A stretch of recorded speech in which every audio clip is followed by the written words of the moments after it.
আসসালামু আলাইকুম। সংবাদে আপনাদের সবাইকে স্বাগত জানাচ্ছি। আমি ফিরোজ তোহা। শুরুতেই আরবে কেবলস সংবাদ শিরোনাম জানিয়ে দেব সর্বশেষ গুরুত্বপূর্ণ আপডেট বাংলা সংবাদ। শুরুতে শিরোনাম। রোববার সংবাদ সম্মেলন ডেকেছে বিএনপি। আজ রোববার 30শে জুন বিকাল 3টায় গুলশানে বিএনপি চেয়ারপারসনের রাজনৈতিক কার্যালয়ে সংবাদ সম্মেলন ডেকেছে বিএনপি। সংবাদ সম্মেলনে কথা বলবেন বিএনপির মহাসচিব মির্জা ফখরুল ইসলাম আলমগীর। শনিবার এসব তথ্য নিশ্চিত করেছেন দলটির মিডিয়া সেলের সদস্য সাইরুল কবির খান। এরপর জানিয়ে দিব, খালেদা জিয়াকে মুক্ত না করলে যে কোনো পরিণতির জন্য তৈরি থাকুন। সমাবেশে মির্জা ফখরুলের হুঁশিয়ারি। খালেদা জিয়াকে মুক্ত না করলে যে কোনো পরিণতির জন্য সরকারকে হুঁশিয়ারি দিয়েছেন বিএনপির মহাসচিব মির্জা ফখরুল ইসলাম আলমগীর। তিনি বলেন, আমরা খুব পরিষ্কার করে বলতে চাই, খালেদা জিয়াকে মুক্ত করে অন্যথায় আপনাদের যে কোনো পরিণতির জন্য তৈরি থাকতে হবে। দেশের মানুষ তাকে বন্দী অবস্থায় থাকতে দেবে না ইনশাল্লাহ। জানিয়ে দিব, বাংলাদেশ ভারত সমঝোতা স্মারকের প্রতিক্রিয়া জানাবে বিএনপি। ভারতের সঙ্গে সম্প্রতি বাংলাদেশ সরকারের সম্পাদিত 10 সমঝোতা স্মারক সই নিয়ে আনুষ্ঠানিক প্রতিক্রিয়া জানাবে বিএনপি। এ উপলক্ষে সংবাদ সম্মেলনের আয়োজন করেছে দলটি। এদিকে বিএনপির আন্দোলনকে ভুয়া বললেন ওবায়দুল কাদের। বিএনপির সমালোচনা করে আওয়ামী লীগের সাধারণ সম্পাদক এবং সড়ক পরিবহন ও সেতুমন্ত্রী ওবায়দুল কাদের বলেছেন, বিএনপি বড় বড় কথা বলে, তাদের আন্দোলন ভুয়া। বিএনপিতে এখন আতঙ্কের নাম তারেক রহমান। মধ্যরাতে টেমস নদীর পাড় থেকে ফরমান আসে, একজন গেল আরেকজন এলো। মধ্যরাতে ফরমান, তারেক রহমানের এ ফরমানে ফখরুল ইসলাম গয়েশ্বর বাবু কোথায় যান কেউ জানে না। এদিকে ষড়যন্ত্রকারীদের 20 দাঁত ভেঙে দিয়ে এগিয়ে যাবে যুবলীগ বললেন আওয়ামী লীগের প্রেসিডিয়াম সদস্য আফম বাহাউদ্দিন নাসিম। এবং সর্বশেষ জানিয়ে দিব, 66 ইসরায়েলি নেতানিয়াহু রাজনৈতিক অবসর চায়। ইসরায়েলের 2/3 মানুষ প্রধানমন্ত্রী বেঞ্জামিন নেতানিয়াহু সরকারের বিদায় চায়। তারা চায় তিনি আবার নির্বাচনে অংশ নিয়ে নতুন মেয়াদে ফিরে আসার চেষ্টা করুন। তারা চায় তিনি রাজনীতি ত্যাগ করে নতুন করে এক জরিপে এসব তথ্য জানা গেছে। প্রিয় দর্শক, এতক্ষণ শুনছিলেন সংবাদ শিরোনাম, এবারে বিস্তারিত। তবে তার আগে বন্ধুরা, অনুরোধ থাকবে এই সংবাদটি আপনার সোশ্যাল মিডিয়া ফেসবুকে শেয়ার করে সবাইকে জানার সুযোগ করে দিন। জানিয়ে দিন এই সংবাদটি আপনি কোন স্থান থেকে দেখছেন। এ বিষয়ে আপনার মূল্যবান মতামত কমেন্ট বক্সে জানিয়ে দিন।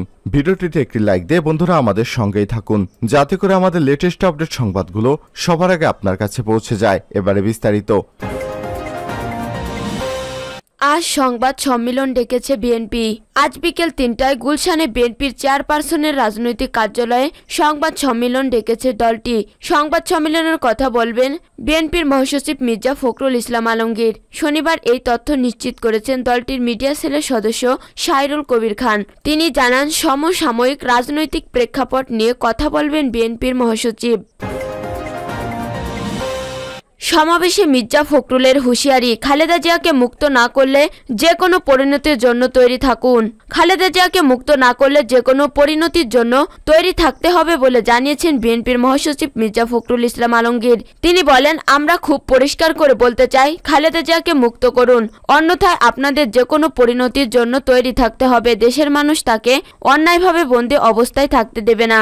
আর রাজধানীর নয়াপল্টনে বিএনপি চেয়ারপারসন বেগম খালেদা জিয়ার নিঃশর্ত মুক্তির দাবিতে আয়োজন সমাবেশে তিনি একথা বলেন। খালেদা জিয়াকে গণতন্ত্রের প্রতীক উল্লেখ করে মির্জা ফখরুল অন্যান্য দলের প্রতি আহ্বান জানান, আসুন গণতন্ত্রকে রক্ষায় যেভাবে এক হয়ে আন্দোলন আমরা করছি, একইভাবে খালেদা জিয়াকে মুক্ত করতে আন্দোলন করি। তরুণদের প্রতি আহ্বান, তোমাদের হাতেই দেশের ভবিষ্যৎ, দেশের গণতন্ত্রের ভবিষ্যৎ। তিনি বলেন, বাংলাদেশে খালেদা জিয়া ও গণতন্ত্রকে আলাদা করে দেখার সুযোগ নেই। গণতন্ত্রের জন্য আন্দোলনের জন্য আজ আমাদের 60 লাখ নেতাকর্মীর বিরুদ্ধে মামলা দেওয়া হয়েছে। আমাদের 700 জনের বেশি মানুষকে গুম করা হয়েছে। কয়েক হাজার মানুষকে জুডিশিয়াল কিলিং করা হয়েছে। 4000 নেতাকর্মীকে মিথ্যা মামলায় সাজা দেওয়া হয়েছে। বহু নেতাকর্মী মিথ্যা মামলায় জেল খাটছে। তিনি আরো বলেন, এর উদ্দেশ্য একটাই, দেশের গণতন্ত্রকামী তরুণদের, গণতন্ত্রকামী মানুষদের আটক, গ্রেপ্তার করে, নির্যাতন করে, গুম করে দিয়ে গণতন্ত্রকে চিরদিনের জন্য বিদায় করতে চায়। যা তারা করছেও। গোটা দেশের দিকে তাকিয়ে দেখুন, রাজপথে আরো তীব্র থেকে তীব্রতর আন্দোলন গড়ে তুলতে হবে উল্লেখ করে মির্জা ফখরুল বলেন, ভয়ে মারা যাওয়ার মধ্যে কোনো সতর্কতা নেই, সাহস করে প্রতিরোধ গড়ে তুলতে হবে। একথা বারবার বলতে হচ্ছে কারণ পরিবর্তন যে আসে তা শুধুমাত্র আমাদের মতো বয়স্কের দ্বারা আসে না, পরিবর্তন আসে তরুণ যুবকদের মাধ্যমে। সরকার দেশকে ধ্বংস করে দিয়েছে মন্তব্য করে মির্জা ফখরুল বলেন, আওয়ামী লীগ সরকার একটি দখলদার সরকার, এরা জনগণের ম্যান্ডেট পায়নি। একদিকে তারা রাজনৈতিক কাঠামো ধ্বংস করেছে, অন্যদিকে অর্থনৈতিক কাঠামো ধ্বংস করেছে। তারা ব্যাংক লুট করে বিদেশে পাচার করছে, মানুষ চিকিৎসা পায় না, শিক্ষাও ধ্বংসের দিকে নিয়ে গেছে।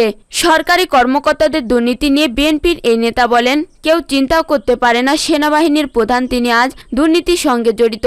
কর্মকর্তাদের দুর্নীতির খবর বের হয়ে আসছে, তারা অবিশ্বাস্য লাগে। পুলিশ বাহিনীর প্রধান নাকি হাজার হাজার কোটি টাকার মালিক। আরো বড় বড় রাখবো বল যারা আছে, চোরের হোতা তাদের ধরা হচ্ছে না। বাংলাদেশ ভারত সমঝোতা স্মারকের প্রতিক্রিয়া জানাবে বিএনপি। ভারতের সঙ্গে সম্প্রতি বাংলাদেশ সরকারের সম্পাদিত 10 সমঝোতা স্মারক এই নিয়ে আনুষ্ঠানিক প্রতিক্রিয়া জানাবে বিএনপি। এ উপলক্ষে এক সংবাদ সম্মেলনের আয়োজন করেছে দলটি। আজ বিকেল 3টায় রাজধানীর গুলশানে বিএনপির চেয়ারপারসনের রাজনৈতিক কার্যালয়ে এ সংবাদ সম্মেলন অনুষ্ঠিত হবে। সেখানে মহাসচিব মির্জা ফখরুল ইসলাম আলমগীর এ বিষয়ে দলের প্রতিক্রিয়া তুলে ধরবেন। বিএনপির মিডিয়া সেলের সদস্য সাইলুল কবির খান এই সংবাদ সম্মেলনের বিষয়টি জানিয়েছে। বিএনপির আন্দোলনকে ভুয়া বললেন ওবায়দুল কাদের। বিএনপির সমালোচনা করে আওয়ামী লীগের সাধারণ সম্পাদক এবং সড়ক পরিবহন ও সেতুমন্ত্রী ওবায়দুল কাদের বলেছেন, বিএনপি বড় বড় কথা বলে, তাদের আন্দোলন ভুয়া। বিএনপিতে এখন আতঙ্কের নাম তারেক রহমান। মধ্যরাতে টেমস নদী পার হয়ে ফরমান আসে, একজন গেল আরেকজন এলো, মধ্যরাতের ফরমান তারেক রহমানের। এ ফরমানে ফখরুল ইসলাম গয়েশ্বর বাবু কোথায় যান কেউ জানে না। আজ দুপুরে আওয়ামী লীগের 75তম প্রতিষ্ঠা বার্ষিকী উপলক্ষে দলটির কেন্দ্র কার্যালয়ের সামনে আয়োজিত আলোচনা সভায় প্রধান অতিথির বক্তব্যে তিনি এসব কথা বলেন। ওবায়দুল কাদের বলেছেন, লন্ডনের বসে কর্মসূচি দেয় মেড ইন ইন্ডিয়া, নতুন নেতৃত্ব পাঠায় ফরমান আকারের। লন্ডনে বসে নেতা বানায়, কর্মসূচি দেয়। এই মেড ইন লন্ডন কর্মসূচি মানে কি? খেলা কিন্তু হবে, ছেড়ে দেওয়া হবে না। বাংলাদেশের জনগণের ভোট ও ভাতের অধিকার প্রতিষ্ঠায় অগ্রণী ভূমিকা পালনকারী প্রতিষ্ঠান আওয়ামী লীগ উল্লেখ করে তিনি বলেন, 75 বছর এই প্রতিষ্ঠানের বয়স। দীর্ঘ সংগ্রাম, আন্দোলন, ঝড় অন্ধকার, স্বৈরশাসনের বিরুদ্ধে দীপ্ত পায়ে এগিয়ে যাওয়ার নাম আওয়ামী লীগ। ষড়যন্ত্রকারীদের 20 ধাত ভেঙে দিয়ে এগিয়ে যাবে যুবলীগ, বললেন নাছিম। আওয়ামী লীগের 75তম প্রতিষ্ঠা বার্ষিকী উপলক্ষে আওয়ামী যুবলীগের সাংগঠনিক কার্যক্রমে আরও গতিশীল ও শক্তিশালী করার লক্ষ্যে ঢাকা মহানগর দক্ষিণ যুবলীগের উদ্যোগে কর্মী সভা অনুষ্ঠিত হয়েছে। শনিবার 29 জুন সকাল 11:30টায় বঙ্গবন্ধু অ্যাভিনিউতে আওয়ামী লীগের কেন্দ্রীয় কার্যালয়ে এই সভা অনুষ্ঠিত হয়। যুবলীগের চেয়ারম্যান শেখ ফজলে শামস পরশের নির্দেশে ঢাকা মহানগর যুবলীগ দক্ষিণের উদ্যোগে এই কর্মসভার মাধ্যমে প্রাথমিক সদস্য সংগ্রহ ও নবায়ন কার্যক্রম পরিচালনা করা হয়। এ কর্মী সভায় প্রধান অতিথি হিসেবে উপস্থিত ছিলেন আওয়ামী লীগের যুগ্ম সাধারণ সম্পাদক আফম বাহুউদ্দিন নাছিম। বিশেষ অতিথি ছিলেন কেন্দ্রীয় যুবলীগের সাধারণ সম্পাদক আলহাজ মোহাম্মদ মাইনুল হোসেন খান নিখিল। অনুষ্ঠানটি সভাপতিত্ব করেন ঢাকা মহানগর দক্ষিণ যুবলীগের ভারপ্রাপ্ত সভাপতি মাইনুদ্দিন রানা ও সঞ্চালনা করেন ঢাকা মহানগর দক্ষিণ যুবলীগের ভারপ্রাপ্ত সাধারণ সম্পাদক এইচ.এম. রেজাউল করিম রেজা। প্রধান অতিথির বক্তব্যে আফমা বাহাউদ্দিন নাছিম বলেন, আজকের এই সাংগঠনিক কার্যক্রম সংগঠনকে শক্তিশালী করার পরিকল্পনা এবং বাংলাদেশের রাজনীতিতে যারা নিশ্চিহ্ন গণতন্ত্রের শত্রু, চিহ্নিত সাম্প্রদায়িক মিত্র, চিহ্নিত সন্ত্রাসীদের যাদের সবসময় বসবাস নেই, বিএনপিদের অশুভ রাজনীতিকে রুখে দিতে এবং বাংলাদেশের গণতান্ত্রিক ধারাবাহিকতায় গণতান্ত্রিক পরিশীলতার মধ্য দিয়ে বাংলাদেশের মানুষের অধিকার প্রতিষ্ঠায় জাতির পিতার স্বপ্নে সোনার বাংলাদেশ বিনির্মাণে যে আমাদের আস্থার ঠিকানা এবং অফুরন্ত প্রেরণার উৎস স্থল দেশরত্ন শেখ হাসিনার নেতৃত্বে যে বাংলাদেশ এগিয়ে চলেছে, সেই বাংলাদেশকে ক্ষতবিক্ষত করার ষড়যন্ত্র চলছে। সেই ষড়যন্ত্রকে প্রতিহত করতে আমি মনে করি আজকের এই কর্মী সভার গুরুত্ব অপরিসীম এবং অত্যন্ত গুরুত্বপূর্ণ। তিনি বলেন, বাংলাদেশের বিপক্ষে যারা ষড়যন্ত্র করে, বাংলাদেশের মানুষের অধিকার আদায়ের লক্ষ্যে বাংলাদেশের মানুষের স্বপ্নকে এগিয়ে নিয়ে যাওয়ার যে সংগ্রাম আমাদের প্রাণপ্রিয় নেত্রী দেশরত্ন গণতন্ত্রের মানসকন্যা শেখ হাসিনা, সেই সংগ্রামকে বাধাগ্রস্ত করা এবং দেশকে আবার অন্ধকারে ডুবিয়ে দেওয়ার ষড়যন্ত্র করছে বিএনপি জামাত। আমি মনে করি যুবলীগ দেশরত্ন শেখ হাসিনার একটি বিশ্বস্ত সাহসী সংগঠন।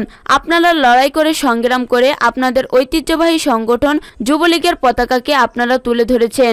তিনি বলেন, ষড়যন্ত্রকারীরা ষড়যন্ত্র করবে, ষড়যন্ত্রকারীদের বিষ দাঁত ভেঙে দিয়ে ষড়যন্ত্রকারীদের পরাস্ত করতে হবে। সেজন্য আপনাদের সংগঠনকে শক্তিশালী করতে হবে। সংগঠন শক্তিশালী থাকলে কোনো ষড়যন্ত্রই কাজে দিবে না। বিশেষ অতিথির বক্তব্যে বাংলাদেশ আওয়ামী লীগ যুবলীগের সাধারণ সম্পাদক আলহাজ মোহাম্মদ মাইনুল হোসেন খান নিখিল এমপি বলেন, আমি আপনাদের ধন্যবাদ জানাতে চাই। গত 7 জানুয়ারি নির্বাচনে আপনারা বিএনপি জামাতের যেসব ষড়যন্ত্রে লিপ্ত হয়েছে সেসব ষড়যন্ত্র ঢাকা মহানগর যুবলীগের প্রত্যেকটি নেতাকর্মী সেদিন রাজপথ দখলে নিয়েছিল, লড়াই সংগ্রামে বিএনপিকে পরাস্ত করেছে এবং নির্বাচনে আওয়ামী লীগকে নির্বাচিত করেছে। সেজন্য আপনাদের প্রতি ধন্যবাদ জানাচ্ছি।